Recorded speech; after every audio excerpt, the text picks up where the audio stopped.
And I'd have lunch with the leaders. And one day Brother Branham preached in that morning, and boy, he come down hard on the women. And he said something like this. He said, you've gone as far with God as you're going to go till you get ready to pay a greater price. He said, I don't doubt that God has called you, but he said, until you're willing to pay a greater price, you're not going to go any farther with God.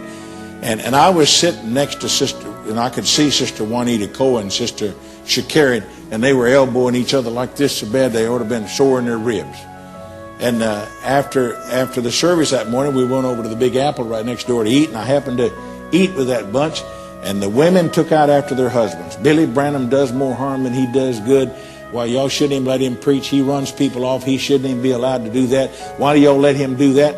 And I sat there and listened to that bunch, and I got thinking, I said, well, Brother Branham is old-fashioned. You know, maybe he shouldn't do that. Maybe they should get somebody else, you know, that's not so legalistic about things.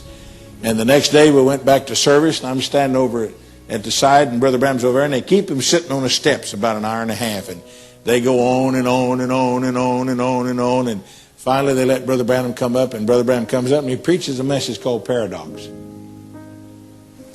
And in that message he says, I know what you folks said about me yesterday.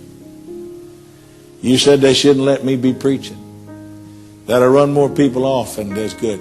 And I'm standing over there and I hear him pray, God, if I'm your prophet, you vindicate this. And I have the thought, man, that's like Elijah on Mount Carmel. And I look and he's red behind the ears. And he starts over on this side of the audience and he starts calling people out.